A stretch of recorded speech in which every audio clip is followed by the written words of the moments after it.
Hey, salut tout le monde, c'est Benoît F1. Aujourd'hui on se retrouve pour une nouvelle vidéo et aujourd'hui avec un peu de retard on va faire le débrief du Grand Prix d'Autriche 2.0, le Grand Prix de Styrie plus précisément, mais bon, voilà, je pense que tout le monde sait que c'est le Grand Prix d'Autriche version 2.0 sur le même circuit, donc voilà, un Grand Prix qui s'est révélé quand même un peu plus chiant que la course 1 d'il y a 2 semaines, hein, où on a vu quand même un podium assez inédit avec le premier podium de Norris. Oui, il n'y a pas eu de débrief la semaine dernière parce que manque de temps et puis manque de motivation pour faire cette vidéo. Donc genre grosso modo, Norris podium, 11 voitures à l'arrivée et Ferrari en PLS. Voilà. C'est ce qu'il faut retenir pardon, du Grand Prix d'Autriche, la première course du Grand Prix d'Autriche. Donc, on va commencer par un petit résumé des essais libres comme on fait d'habitude. Alors, il faut savoir qu'il y a eu 2 séances d'essais libres, on n'a pas eu 3. On reviendra ça plus tard pour les essais libres 3. Mais on va d'abord commencer par les essais libres 1 avec la surprise Sergio Pérez, meilleur temps de la séance 1 pour quand même un bon petit dixième sur Verstappen. Quand même, à savoir quand même que Perez n'a pas roulé avec les gommes médium de la séance. Voilà, à noter Kevin Magnussen qui n'avait pas roulé lors de la séance 1, car apparemment ils avaient eu un problème lors de la procédure de départ. Il y a une pièce qui n'allait pas, donc du coup ils ont décidé de pas rouler et de profiter de la séance 1 pour pouvoir faire les réparations. Et bah Ferrari, c'est la surprise, hein, et sachant qu'ils amenaient une amélioration aéro pour le deuxième Grand Prix, et ben j'ai l'impression que ça ne marche pas trop que l'amélioration ne marche pas, puisque dixième et douzième a quand même 9 secondes, 9 et 1 seconde, enfin 9 dixièmes et 1 seconde, pardon, du meilleur temps que Perez. Donc on va pas dire que ça soit tout beau tout rose pour Ferrari. La deuxième séance d'essai libre qui a cette fois-ci vu Max Verstappen mener la deuxième séance devant Valtteri Bottas et Sergio Perez. Les Racing Point quand même qui seront là. Hein.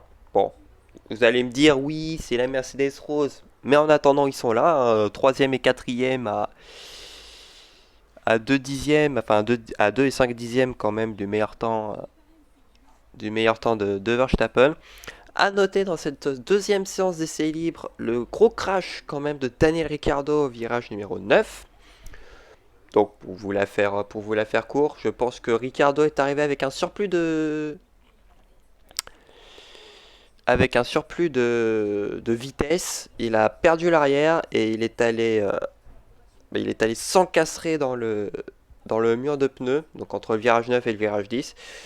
Euh, Voiture détruite, hein, clairement. Heureusement quand même qu'il a pris part au qualif. Normalement, ça aurait pas eu la pluie, il aurait pu faire pourquoi pas les essais libres 3. Mais ouais, gros carton quand même pour Daniel Ricciardo. Il boitait d'ailleurs en sortant de sa monoplace sans gravité. Heureusement, je pense qu'il a juste eu un petit bleu, je pense. Mais non, plus de peur que de mal quand même pour Daniel Ricciardo. Ferrari, la situation ne s'arrange pas du tout puisque les Ferrari signent le 9 et le 16e temps.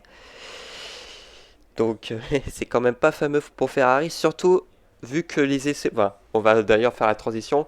Voilà, les essais Euro 3 sont annulés, enfin étaient annulés puisqu'il y a eu la pluie torrentielle qui est tombée sur le circuit de Spielberg. Ça fera un petit peu référence à la Formule 3 à la première course. On parlera quand même un peu de la Formule 2, de la Formule 3 à la fin du débrief, parce qu'il y a quand même des petites choses à dire. Mais voilà, c'est Libre 3 annulé, la qualification retardée de 45 minutes. On en reviendra plus tard. Donc ça parlait de qualification reportée au dimanche matin. Ça parlait justement de prendre la deuxième séance la deuxième séance d'essai libre pour faire justement la grille de départ au cas où si les qualifications venaient à être annulées, ce qui aurait été également probable. Et donc ça aurait été la grille de départ du Grand Prix de Styrie. Et puis bah au moins les Williams ne seraient pas partis en dernière ligne. Et maintenant, on va passer aux qualifications de ce Grand Prix de Syrie. Alors comme je vous l'ai dit, ça s'est démarré donc avec 45 minutes de retard, hein. Ça a commencé précisément à 4 heures moins le quart quand même. Donc c'est alors quand même la Q1, il y a eu quand même beaucoup de pluie quand même. Il y a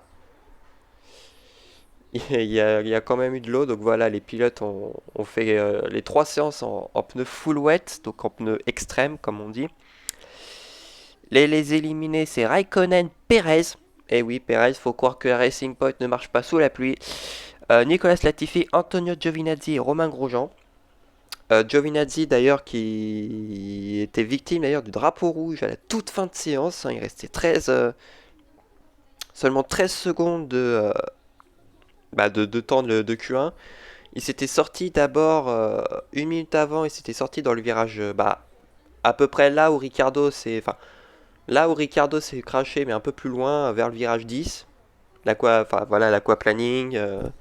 Il a tapé le mur, alors il n'a pas tapé violemment, mais assez quand même pour endommager son aileron arrière. Et puis voilà, 13 secondes avant la fin de la Q1, drapeau rouge, il s'arrête vers le virage numéro 1. Ce qui prive potentiellement Nicolas Latifi d'une Q2. Donc c'est un peu dommage pour le pilote canadien. Romain Grosjean lui a pas roulé parce que pas encore des problèmes de frein sur sa Haas. D'ailleurs, il en a été victime en course.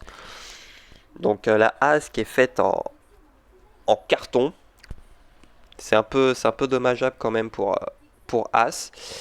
Et la grande surprise, la surprise se situe au 12e rang puisque George Russell a réussi à passer en Q2. C'est très très très bien quand même de la part de George Russell. Très très bonne qualif. Après, en Autriche, il n'y a pas trop besoin d'aéro sous la pluie. La Williams, on sait qu'ils ont zéro aéro, donc ça marche. On aurait pu avoir vraiment les deux Williams en Q2. Ensuite, la Q2 est donc les éliminés et encore une fois, en deux coups, en deux qualifications, on a perdu encore l'une des Ferrari.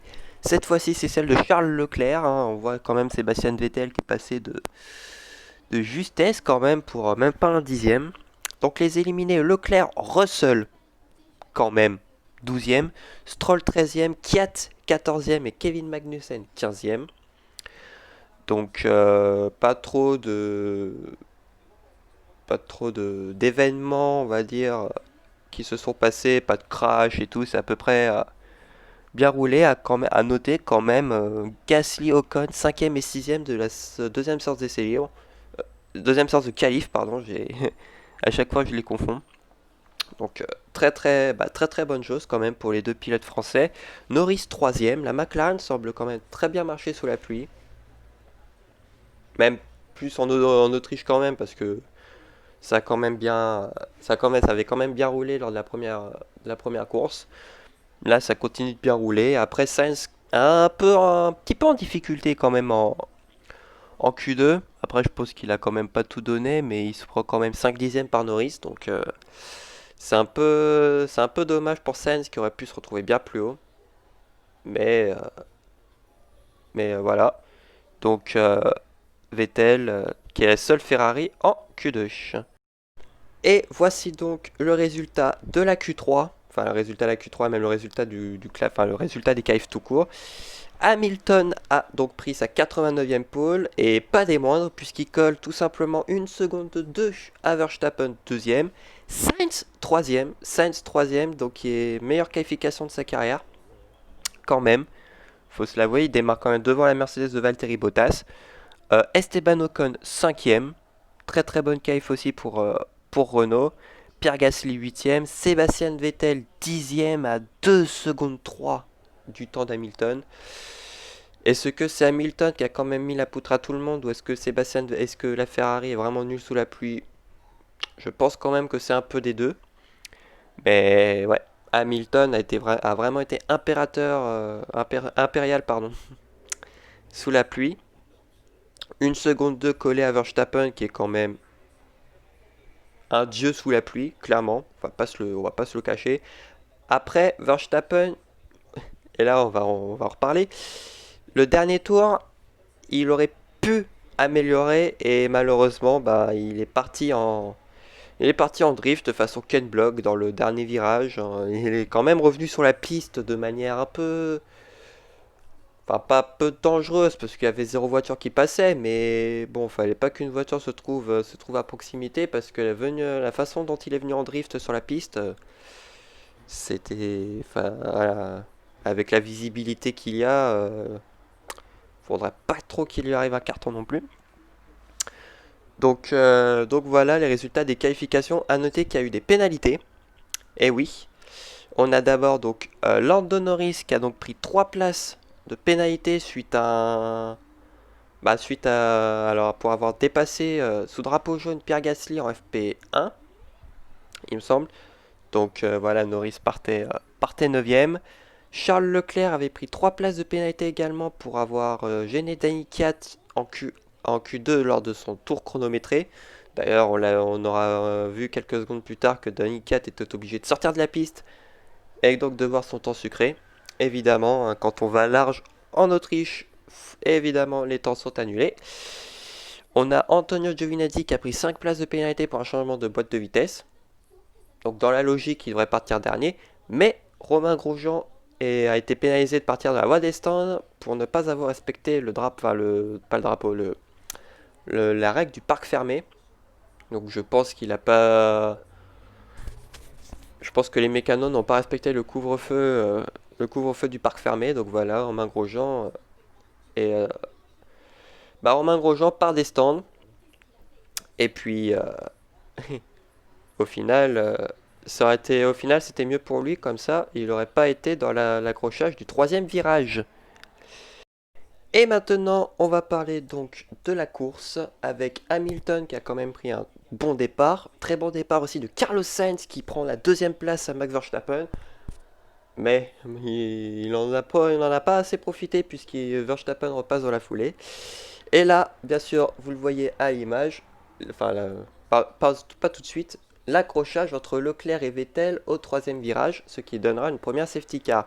Alors, on va faire le crash façon décryptage, donc c'est-à-dire que j'ai pris des images et donc on va décortiquer ça ensemble pour voir un petit peu qu'est-ce qui s'est passé lors du crash entre Charles Leclerc et Sébastien Vettel. Donc la première image, donc on voit que Charles Leclerc prend l'aspiration de Sébastien Vettel. Sébastien Vettel voit quand même qu'il est derrière c'est une Williams, ouais, donc c'est celle de Russell et il voit quand même qu'il y a un petit trou, euh, il y a un petit trou à gauche de Russell, donc c'est là où il va s'infiltrer. Voilà, là vous voyez que Charles Leclerc devant lui a un peu on voit que Charles Leclerc est en train de voir s'il a une opportunité pour dépasser, prendre quelques places. Là, il voit que Sébastien Vettel lui a laissé un petit trou pour pouvoir s'infiltrer. Sauf qu'on voit que on voit que quand même que le virage 3, la place elle est quand même assez minime, hein, puisqu'il y a Russell devant, il y a Vettel derrière qui est aux prises avec la Racing Point de Stroll. Donc là, voilà, Charles Leclerc tente quand même un diving un peu loin, un peu dans le style Sébastien Vettel en Autriche, la première course. Il tente un peu trop loin. Et là, voilà, on voit la prise de virage. Leclerc qui prend le vibreur, enfin le boudin jaune à l'intérieur du virage. La voiture est déséquilibrée, et donc du coup, va rebondir sur sur la Ferrari de Vettel. Donc qui casse l'aileron arrière de Vettel et qui va endommager le fond plat du pilote de la Ferrari du pilote monégasque. Là on voit voilà le on-board de Vettel qui est donc aux prises avec Russell et Stroll. Donc là vous voyez quand même que il y a pas forcément assez de place pour Charles Leclerc. Donc là je comprends pas pourquoi il a tenté. Et là vous voyez bon là non on voit pas trop mais il y a bien Charles Leclerc qui est aux côtés de Sébastien Vettel à sa droite.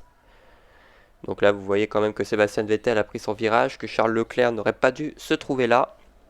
Et là, vous voyez sur le onboard de Sergio Perez, déjà vous voyez quand même que c'était limite du 4 de front avec alors l'AlphaTauri, je pense que ça devait être celle de Kiat. Là, voilà, Magnussen, Leclerc et Vettel. Et là, vous voyez quand même qu'il y a peu d'espace quand même entre Vettel et Leclerc, sachant que, comme je vous l'ai dit, le virage 3, c'est quand même un virage assez fermé, un virage assez sec. Donc ça veut dire qu'il n'y a pas forcément de place pour le pilote le plus à l'intérieur, surtout si c'est un 4 de front.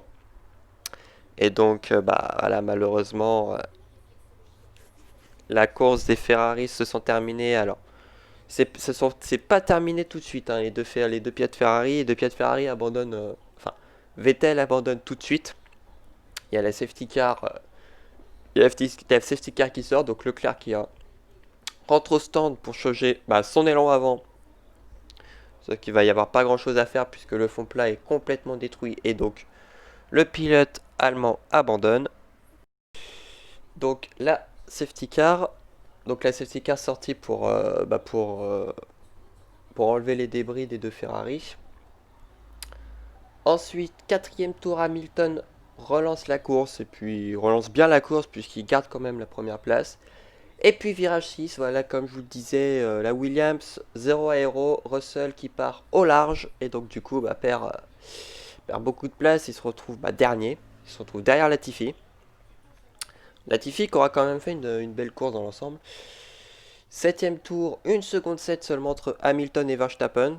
Même en forçant, on voit qu'Hamilton est un peu moins rapide que Verstappen, mais bon, après on va voir que Verstappen va quand même galérer sur son sur son deuxième relais en pneu médium. Et huitième tour, finalement pas de pénalité pour l'accrochage entre Sébastien Vettel et Charles Leclerc. On aura quand même au micro de Canal+, Charles Leclerc qui dira que c'est entièrement de sa faute, qu'il assume l'entière responsabilité et qu'il a fait le con. Comme c'est ses mots, hein, c'est pas moi qui extrapole, on va dire. Non, non, c'est bien ses mots. Il a dit qu'il faisait le con et qu'il assumait l'entière responsabilité. Neuvième tour, bataille entre les pilotes Renault sur des stratégies décalées. Ricciardo avait démarré en pneus médium, donc les pneus à bande jaune. Ocon en pneus soft, donc les pneus à bande rouge. Et Ricciardo appelle l'écurie française pour dire qu'il est plus rapide qu'Ocon. Donc là, une consigne d'équipe aurait été judicieux. Mais le problème, c'est que déjà, bon, c'est le 9ème tour, donc c'est pas assez tard dans la course. Et de deux, ils sont un peu complémentaires, c'est-à-dire que Ricciardo était rapide sur certains virages, mais Ocon était plus rapide sur d'autres virages. Donc du coup, je pense qu'ils auraient plus perdu de temps qu'autre chose. Donc ils étaient obligés de laisser couler et puis de voir les pilotes se battre au lieu d'une consigne d'équipe. Donc au 10ème tour, le classement c'est pour le moment Hamilton, Verstappen, Bottas, Albon, Sainz, Ocon, Ricciardo, Gasly, Stroll, Norris. Donc pour le moment, belle course de Stroll. D'ailleurs, faut noter la belle remontée pour le moment de Sergio Perez, puisque lors du 6ème tour, il était 11ème, sachant qu'il partait 17. Donc belle remontée de Perez. Et d'ailleurs, en parlant de Perez, au 15ème tour, il dépasse Norris et entre dans les points. Et oui. D'ailleurs, Perez passe aussitôt Gasly 3 tours plus tard, quand même. Et Ocon bloque Ricciardo. Donc c'est un peu ce qu'on se sentait depuis quelques tours au niveau de la consigne d'équipe. Au 19ème tour, l'Australien passe finalement sur le Français pour prendre la P6. Donc il a enfin trouvé l'ascendant. 21ème tour, Norris passe Gasly pour la P10. Et Grosjean tire tout droit dans le secteur 1. Voilà, enfin dans le secteur 1, comme je vous le disais.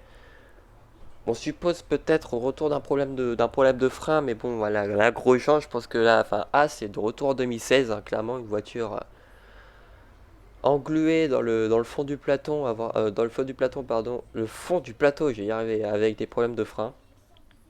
Donc c'est dommage pour l'écurie américaine, dont on connaîtra un peu la sentence en Hongrie, puisque Gene Haas va faire une déclaration, je pense, au micro des journalistes, je pense, lors de la conférence de presse, pour l'avenir de Haas, s'il quitte la F1 à la fin de la saison, s'il décide de, pourquoi pas un partenariat, pourquoi pas des investisseurs, un rachat, enfin, On peut s'imaginer vraiment beaucoup de choses, peut-être des transferts, puisqu'on sait que ça bouge hein, dans les transferts. On en reparlera plus tard avec notamment la rumeur Vettel chez Racing Point, enfin Aston Martin.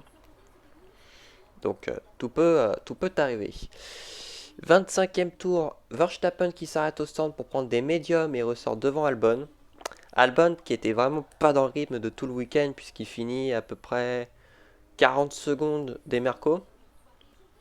Donc Albon quand même en difficulté. 27e tour, abandon d'Ocon suite à un problème de refroidissement. Ça fait deux fois en deux courses qu'ils ont le même problème. Donc attention Renault. Renault concrètement c'est une bonne voiture. Et encore je trouve qu'elle a légèrement régressé par rapport à l'année dernière. Mais niveau fiabilité, là ça commence à devenir compliqué.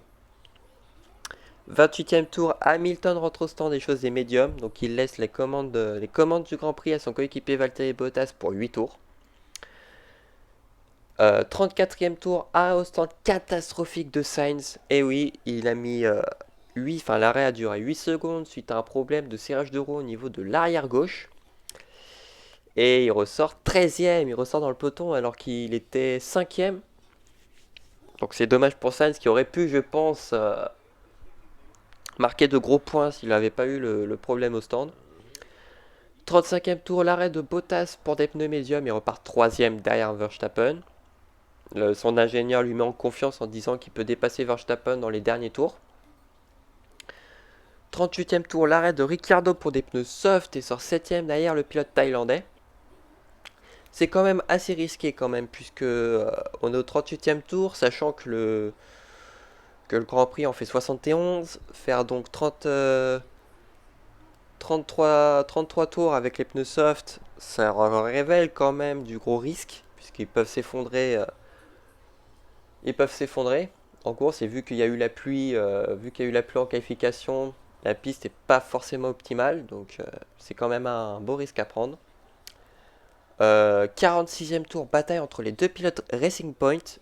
Finalement, Perez passe aussitôt son coéquipier canadien. 49e tour, Perez passe aussitôt Ricciardo pour la 5e place. Très très très bonne course pour le pilote mexicain qui a d'ailleurs été élu Driver of the Day par les téléspectateurs. 51e tour, Stroll a réussi à faire la jonction avec Ricciardo. Mais à contrario de Perez, Stroll aura quand même un peu de mal, même beaucoup de mal à dépasser le pilote australien. Et il se révèle qu'au 56e tour, Ricciardo est le rythme de Stroll et Sainz. Donc très très bonne chose de la part du pilote australien, comme quoi la Renault c'est quand même une belle voiture. 59e tour, Norris diminué physiquement parce que oui, j'ai oublié de vous rappeler que Norris avait des douleurs au dos depuis le début du week-end, donc il n'était pas forcément à 100% de sa forme. Il a quand même réussi à faire une bonne course, à menacer Sainz pour la 8ème place. Évidemment, c'est son teammate Sainz décide de laisser passer parce que il voit quand même que Norris est plus rapide, même s'il va pas tout à fait rattraper Ricciardo et Stroll.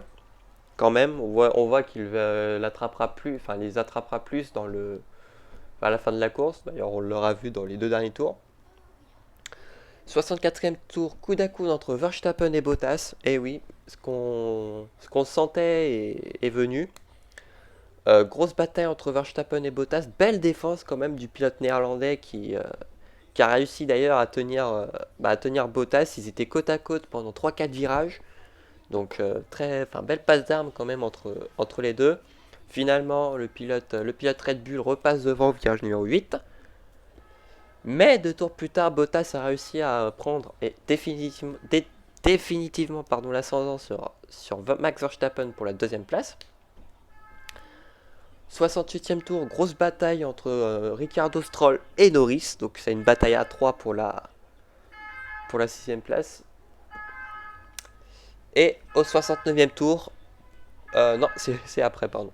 69e tour, deuxième arrêt de Verstappen pour prendre des pneus soft et donc tenter le meilleur tour en course, qui au final n'aura pas réussi puisque le meilleur tour, c'est quand même une autre McLaren, celle de Carlos Sainz.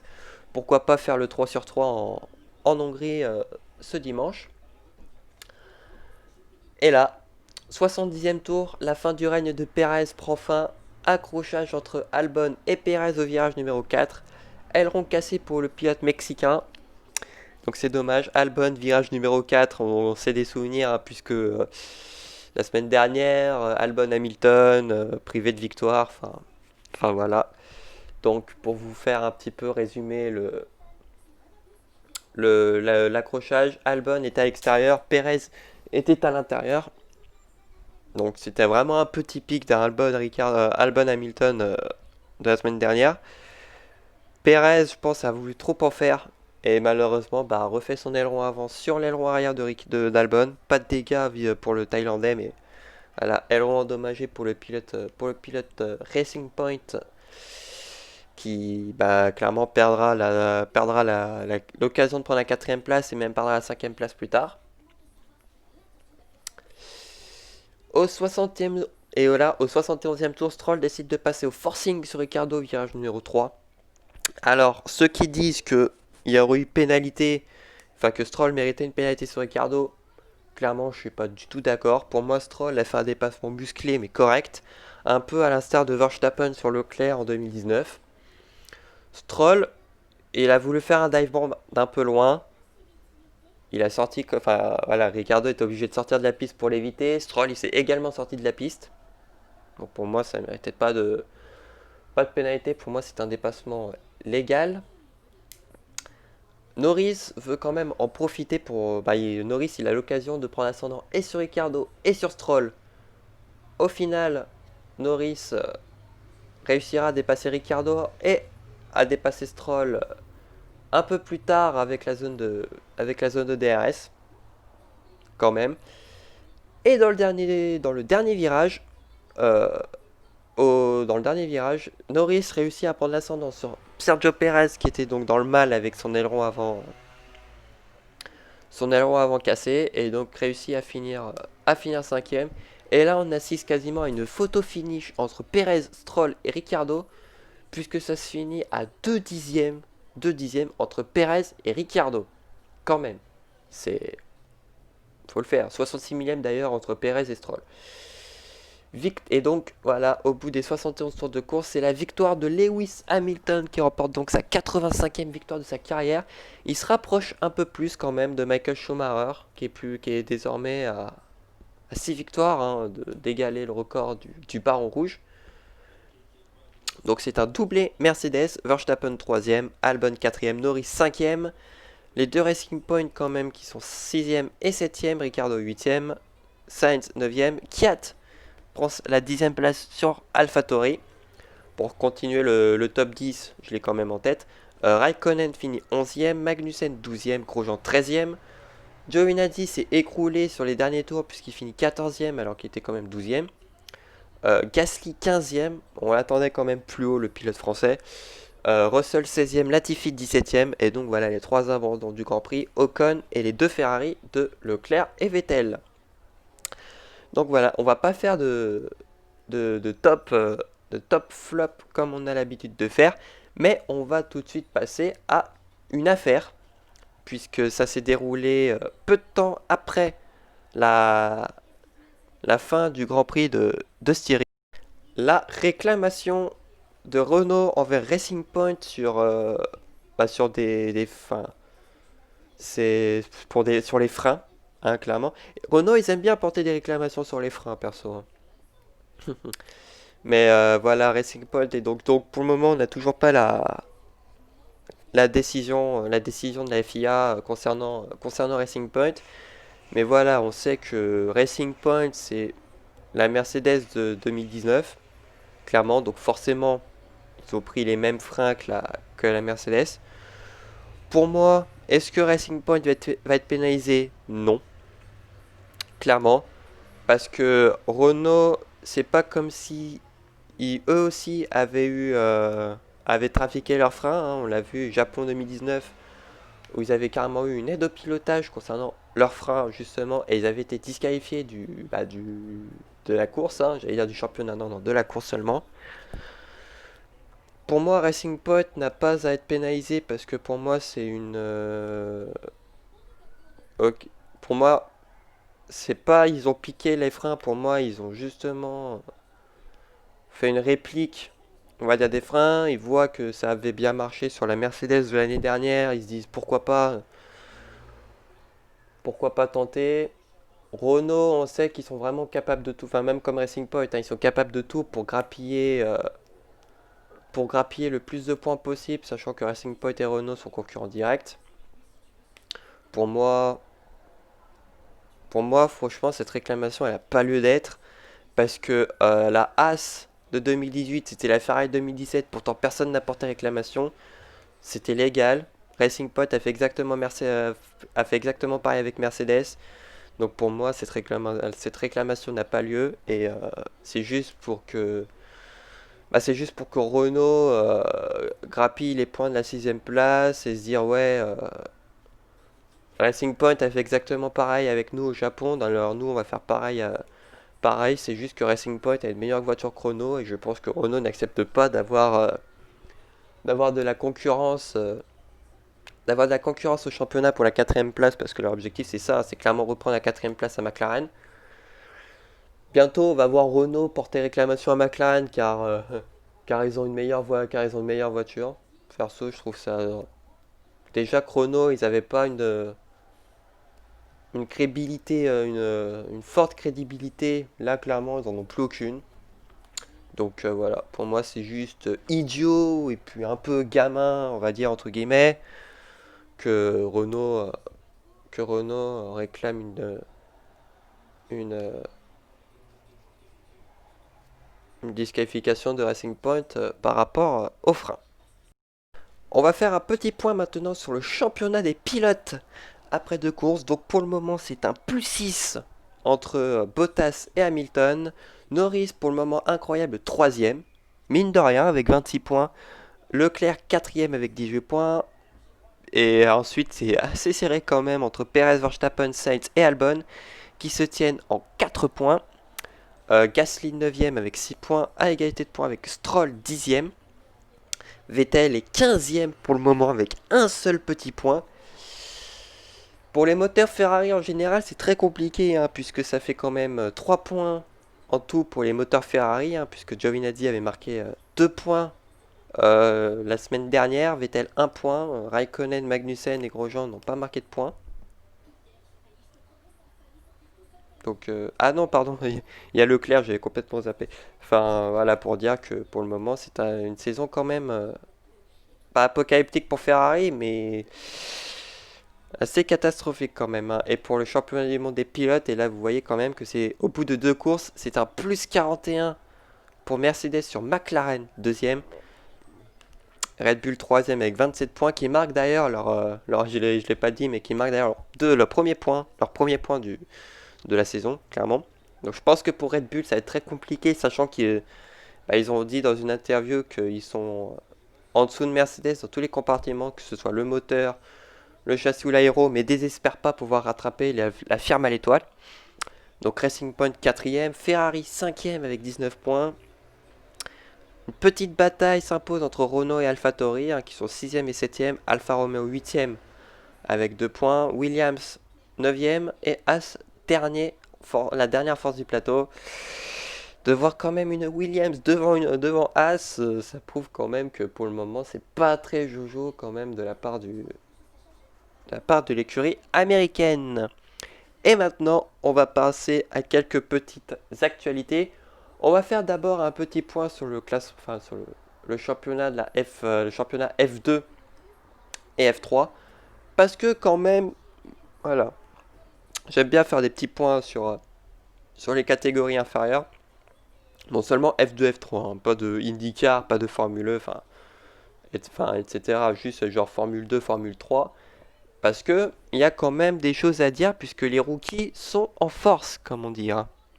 Et on va d'abord commencer par la Formule 2 avec la Feature Race, donc la course longue de Formule 2, avec la victoire de Robert Schwarzman, le jeune pilote russe champion de F3, devant Yuri Tsunoda et Guan Yuzu. Donc comme vous voyez, hein, deux rookies aux deux premières places, quand même, hein, faut pas se le cacher. Mick Schumacher qui loupe quand même le podium de peu, hein, pour un dixième seulement face aux Chinois. Voilà, vous voyez, Christian Lundgaard 6e, Marcus Armstrong 7e, Giuliano Alesi qui a quand même eu du mal, hein, avec sa HWA Race Lab, anciennement Ardennes. Donc c'est une 21e place. Voilà, son coéquipier Artem Markelov a abandonné. Et pour la course sprint, c'est une victoire de Christian Lundgaard. Et là, vous voyez que c'est un podium 100% rookie. La victoire du Danois Christian Lundgaard, protégé de Renault, devant Dan Ticknum, ancien protégé de Red Bull et maintenant désormais dans la filière Williams, enfin dans l'équipe Williams. Et Marcus Armstrong, celui de la Ferrari Driver Academy. Donc c'est quand même une très très belle chose quand même de la part des rookies. Les rookies vraiment qui sont en force, hein, comme je vous l'ai dit. Malheureusement pour Robert Schwarzman, il a eu moins de chance puisque sa course s'est arrêtée au premier tour et même au premier virage. Puisque, en fait, en gros, pour vous résumer la chose, Armstrong, non, pas du tout. Schwarzman a réaccéléré trop tôt, pardon. Et il semblerait qu'il ait pris le boudin jaune à l'intérieur du virage 1, du virage 1, pardon. Et du coup, accéléré trop vite, la voiture qui est partie en tête à queue, bloquée dans l'herbe, vu qu'il a plu, voilà. Il s'est retrouvé bloqué, donc du coup, voilà, l'abandon pour le russe. Mick Schumacher qui a abandonné dans les derniers tours à cause d'un problème assez surprenant, puisque c'est carrément l'extincteur qui s'est activé. Donc voilà, l'extincteur qui a décidé donc d'en faire qu'à sa tête et donc d'arroser le pilote allemand. C'est quand même un problème qui est assez rare puisqu'on l'a jamais vu en F2 ce genre de problème. Donc c'est dommage pour Schumacher puisqu'il était troisième, hein, il était devant Marcus Armstrong et il revenait d'ailleurs sur Dan Ticktum, le pilote de Dams. Et maintenant on va passer à la Formule 3. Donc l'antichambre de la Formule 1, hein, la troisième division comme on peut dire au langage foot, avec une victoire de Frédéric Vesti, pardon, le Danois devant les deux pilotes Trident, Zendeli et Beckman. Donc voilà, victoire d'un rookie, encore, évidemment. 4 victoires de rookie, puisqu'il y a un autre rookie qui a gagné la deuxième course de la Formule 3, et pas des moindres. Sachez que la course est arrêtée au 12e tour suite à la pluie, hein, donc voilà, c'est pour ça que la moitié des points a été donnée, puisque la règle stipule que enfin, le sport automobile donne la moitié des points si 75% de la course n'a pas été effectuée. 75% de 24 tours, ça fait 18. Donc il fallait que la course soit arrêtée au 18e tour pour que les points soient donnés entièrement. Donc 25, 18, 15, 12, après je sais pas trop c'est quoi le barème de la F3, mais je crois que c'est la même que la Formule 1. Donc à noter quand même Théo Pourchaire 9ème, quand même. Il monte un petit peu en échelon le pilote français, puisqu'on sait qu'il avait passé. Enfin, on sait que, on sait que la semaine dernière, voilà, il avait eu beaucoup de mal en qualif, puisqu'il s'était démarré 18ème, il me semble, et avait quand même. Mais il n'avait pas terminé dans les points, me semble-t-il. Donc, voilà, là, il a parvenu à se rattraper avec la 9ème place. À noter le seul abandon signé Alexander Smolyar, le russe, le coéquipier de Théo Pourchaire. Théo Pourchaire qui d'ailleurs gagne. Et oui, Théo Pourchaire qui gagne la deuxième course de Formule 3, donc qui est devenu le plus jeune pilote de Formule 3 à gagner. Déjà que c'était le plus jeune pilote de Formule 3 cette saison, puisqu'il a que 16 ans. Hein. Il va quand même sur 17, le pilote, le natif de Grasse. Donc voilà, plus jeune pilote à gagner en Formule 3. Bon, il partait deuxième. Donc ça l'a un peu arrangé, mais bon, il est quand même allé chercher la victoire. Donc Pourchaire qui finit devant Logan Sargent, donc encore un autre protégé de Prema et David Beckman. Donc très bonne course de Théo Pourchaire qui est donc 9ème au championnat du monde de Formule 3. Voir un peu sa progression, surtout que une victoire quand même lors de sa deuxième course en F3. Ça prouve quand même que tu as un minimum de talent. Donc très très très content de la part de Théo Pourchaire. Et puis voilà, il fait retenter la Marseillaise. Sachant que la dernière victoire française en sport auto, c'était Antoine Hubert. Donc voilà, la Marseillaise a retenti à nouveau. Et puis c'est tout bénef maintenant pour Théo Pourchaire. Espérons maintenant qu'il continuera pas, enfin qu'il continuera sur cette lancée. Et maintenant, on va parler de l'info qui a fait couler beaucoup d'encre dans ces derniers jours. Alors, voilà, on avait appris il y a quelques semaines que Ricardo allait quitter Renault pour McLaren suite au transfert de Carlos Sainz de McLaren à Ferrari. Et donc, on était un petit peu en train de se dire qui pourrait remplacer Daniel Ricciardo chez Renault. Donc, Canal Plus avait émis une shortlist qu'a confirmé Renault avec 6 pilotes sur la shortlist, dont 2 jeunes et 4 pilotes confirmés, on va dire. Donc il y avait Fernando Alonso, il y avait Sébastien Vettel, il y avait Valtteri Bottas, il y avait quand même du Romain Grosjean et il y avait 2 jeunes, Guan Yuzu et Christian Lundgaard. Sachant que voilà, c'était 6 pilotes. Sachant qu'il y en a qu'il fallait éliminer. Bottas était éliminé puisque lui veut une voiture qui gagne. Renault, on va pas dire que ça soit trop le cas en ce moment, puisque Renault sont toujours à la recherche de leur premier podium, puisque le dernier podium, leur dernier podium Renault, ça remonte un peu, je crois que ça remonte à 2010, Singapour, je crois, Singapour 2010, il me semble. Confirmez-moi dans les commentaires si j'ai juste, mais je crois que c'est Singapour 2010 avec Kubica. Donc Bottas était mort. Vettel avait refusé, il me semble, le contrat à Renault, sachant que lui voulait voilà, uniquement Mercedes probablement l'année sabbatique. Les jeunes, c'était impossible aussi parce qu'ils n'avaient pas leur super licence. Enfin, ils n'avaient pas les kilomètres requis pour avoir leur super licence. Puis bon, Christian Lundgaard, voilà, c'est sa première saison en Formule 2. Guan Yuzu, c'est sa deuxième. Donc on va laisser.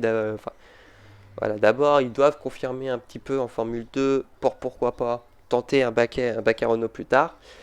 Donc ça s'est joué entre Fernando Alonso et Romain Grosjean, sachant que l'écurie voulait un pilote ayant déjà travaillé avec Renault, sachant que les deux sont passés par Renault.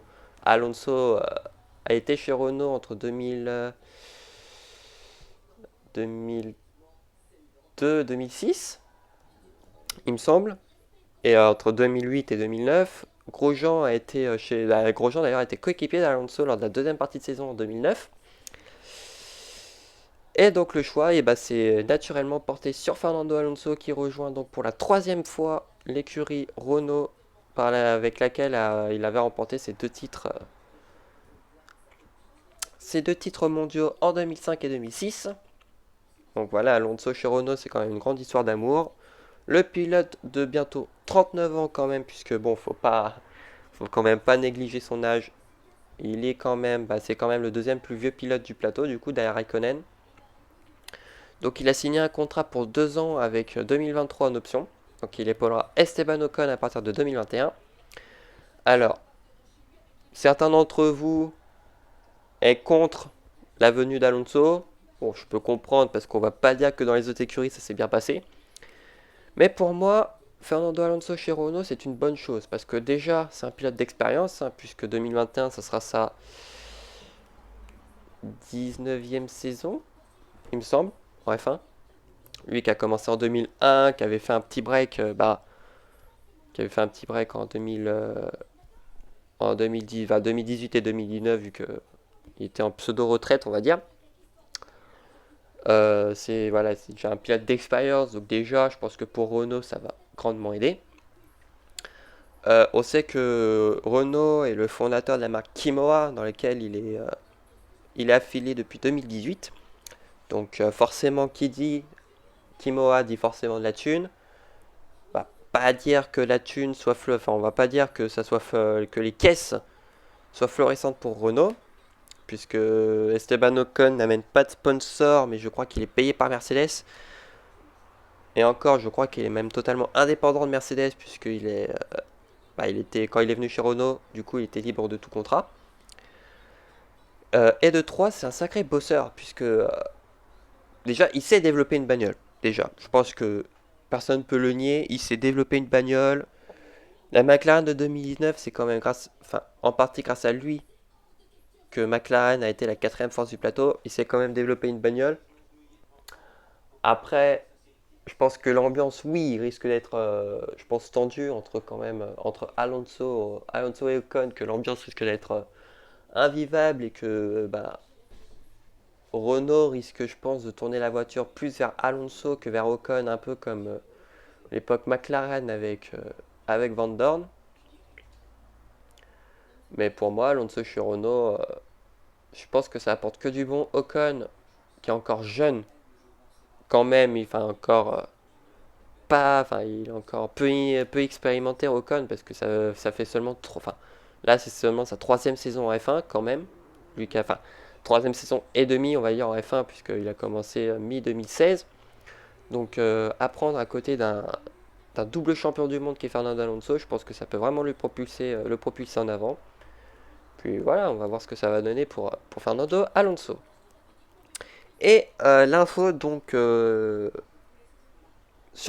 la rumeur surprise de ces quelques jours, c'est que on sait que voilà Sébastien Vettel est sur la sellette, la sellette, est sur la sellette par rapport au transfert qu'il pour le moment il a plus de baquet pour le moment.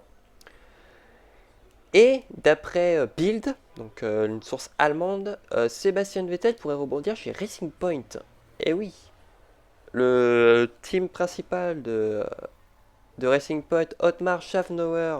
Alors, Otmar, on va l'appeler parce que c'est vrai que le nom de famille il est quand même un peu compliqué à prononcer. A clairement dit que déjà Otmar a dit que de base Perez et Ocon. Perez et Stroll allaient rester pour 2021 puisqu'ils ont tous les deux un contrat pour 2021. Perez a d'ailleurs même un contrat jusqu'en 2022. Il avait prolongé pour 3 ans. Mais Perez a une clause dans son contrat qui indique que si que si genre un pilote, on va pas dire meilleur, mais si un pilote est intéressé justement par Racing Point, Racing Point peut activer la clause de Perez pour justement le remplacer. Donc c'est un peu pas dire un échange, mais quasiment quoi. Donc ça veut dire que si Vettel va chez Racing Point, forcément c'est à la place de Perez. Stroll, lui, il est tranquille évidemment puisque c'est l'écurie de son père, donc forcément, voilà. Et selon ESPN Mexico, donc un journal mexicain, l'agent de Sergio Pérez aurait commencé des négociations entre Pérez et Haas et Alfa Romeo, quand même, parce que Haas et Alfa Romeo, ils ont quand même deux pilotes plutôt sur la sellette, hein, Romain Grosjean et Kimi Raikkonen. Pas forcément pour les mêmes raisons. Grosjean, c'est plus ses performances et Raikkonen, c'est plus par rapport à l'âge. Parce que, bon, on ne sait pas encore si Raikkonen va prendre sa retraite à la fin de la saison 2020 ou non. Tout dépendra de sa saison, mais pour le moment, c'est très mal parti pour qu'il continue. Et donc, le choix pourrait être fait à partir de Silverstone, donc ils ont jusqu'au 2 août pour décider. Perez, je le verrai mieux chez Haas, parce que déjà, Perez est à la tête de 3 gros sponsors mexicains. Telmex et c'est quoi le dernier? Claro, je crois. Claro, donc déjà, il apporte 3 fois plus il apporte de la grosse thune déjà, Perez. Magnussen, lui, on sait qu'il amène Jack and Jones chez Haas. On sait que Haas, ils ont quand même l'un des plus petits budgets, si ce n'est le plus petit budget du plateau. On sait que la voiture est catastrophique, on va pas se le cacher. Donc voir deux gros pilotes pour, euh,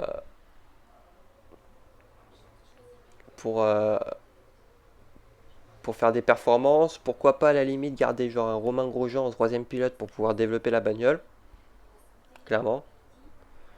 Donc, à voir, mais s'il y avait un choix entre Perez et Alfa Romeo, je le verrais plus chez Haas.